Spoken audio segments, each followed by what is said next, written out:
sebelum itu kita kenalan dulu. Aku dan dia sebagai host kali ini, aku Adel Dan aku Dinda. Kami akan menemani kalian di podcast kali ini selama beberapa menit ke depan. Cekidot. Kali ini kita bakal ngebahas topik yang seru tapi keren banget untuk dipahami. Temanya, para pemuda dalam perubahan tata negara Indonesia pada masa kemerdekaan. Wah, keren banget gak sih topiknya? Tapi Din, ada gak sih kalau misalnya pemuda-pemudi zaman sekarang yang jiwanya tuh masih nasionalis banget kayak zaman dulu? Pasti ada dong. Buktinya belum lama ini ada mahasiswa yang sempat turun ke jalan untuk demo. Wah, itu keren banget gak sih guys? Padahal mereka katanya masih mahasiswa loh. Mereka masih belajar, tapi mereka bisa mensuarakan pendapat mereka di muka umum.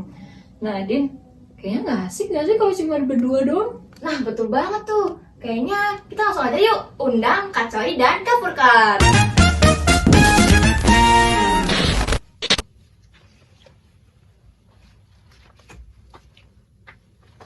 Agak panas ya di sini.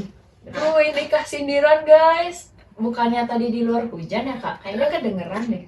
Terus tadi juga sempet angin gak sih? Itu bener banget. Iya, kehujanan nih pas datang. Ya kita kebasahan juga kebetulan. Ups, ini demi kalian nih guys, demi podcast hari ini. Gini kak, kalau boleh tahu untuk penonton juga, kakak nih namanya siapa dan dari SMA mana kak? Boleh. Jadi perkenalkan, nama aku Naila Khairnisa. Nama saya Furqan Abdullah Rahman. Kita dari SMA N3 Tambun Selatan. Wow, itu yang SMA favorit bukan sih kak? Yo Iya, sekolah hijau. di SBS itu. Yes, school. Keren banget berarti ya kak. Nah jadi gini kak, kakak diundang oleh kami untuk melakukan podcast tentang materi pemuda-pemudi di zaman kemerdekaan Indonesia.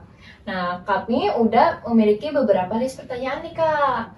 Boleh langsung saja? Boleh. Nah, jadi begini kak, kan orang-orang sudah pada tahu nih kalau misalnya pada masa kemerdekaan Indonesia tuh ada banyak peran pemuda-pemudi di sana. Nah, kakak boleh ceritain nggak sih kak, apa peran dari pemuda-pemudi di zaman kemerdekaan itu? Wah, pembahasannya langsung agak berat nih ya. Tapi kayaknya bakal asik banget kalau kita bahas lebih lanjut. Jadi kita kilas balik dari masa sebelum kemerdekaan Indonesia pada tanggal 17 Agustus 1945. Contohnya seperti peristiwa Rengas Dengklok. Nah, para pemuda tuh mendesak Soekarno-Hatta untuk memproklamasikan kemerdekaan Indonesia. Akan tetapi tanpa campur tangan Jepang. Itu sudah memperlihatkan nih bagaimana kesadaran politik para pemuda yang sangat besar pada saat itu. Berarti para pemuda tuh kayak pendorong untuk bangsa ya kak? Mereka tuh gak cuma menuntut, tapi mereka tuh juga memiliki arah.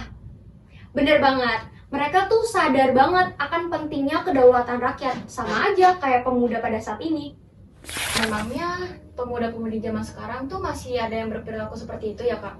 Kalau saya sih yakin perannya masih ada, tapi bentuknya aja yang beda. Kalau dulu para pemuda bergerak melalui organisasi. Kalau sekarang pemuda bergerak melalui media sosial, bahkan masuk ke lembaga legislatif muda.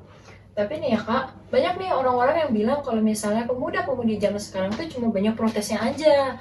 Nah, kalau menurut kakak itu kayak gimana kak? Justru karena kita tahu sejarah, kita tahu betapa pentingnya para pemuda. Bahkan sejarah pun bukan cuma untuk dihafal, namun diamalkan di kehidupan nyata. Lama-lama jadi kelihatan keren gitu ya kak, para tokohnya. Kalau boleh tahu, menurut Kak Furqan sama Kak Coy, ada nggak sih pelajaran yang bisa dipetik dari para tokoh tersebut?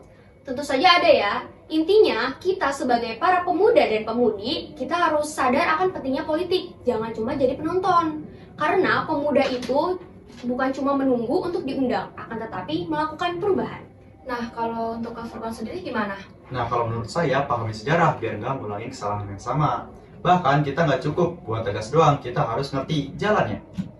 Wah, seru banget ya obrolan kita hari ini. Semoga para penonton jadi sadar betapa pentingnya para pemuda pada masa itu. Betul tuh teman-teman, kalau kalian harus tahu bahwa sejarah itu bukan cuma memori lama, tapi juga pelajaran yang harus ditekuni sampai sekarang. Nah, untuk Kak Furqan sama Kak Coy, kami ucapkan terima kasih ya Kak. Sama-sama. Jadi ingat, kalau pemuda itu bukan gaya-gayaan. Tapi pergerakan. Sampai bertemu di episode selanjutnya. Dadah! Haha, saya tahu. Nyain song mata kaji, semain seng. End of flashback. Agak panas ya di sini. Aduh, agak nyindir ya guys. Nah, masa panas sih Kak? Kan di luar tadi hujan Iya, kayaknya. sempet hujan angin juga itu. Badai. Iya. Angin ribut. Bukan halangan. Kali ini kita bakal ngebahas topik yang seru tapi keren. Ulang. Tuh. Belum direkam suaranya. Emang tadi kakinya gini? Enggak. Kalau mau nanti pas mereka duduk lah. Ya, gue kira masih gue.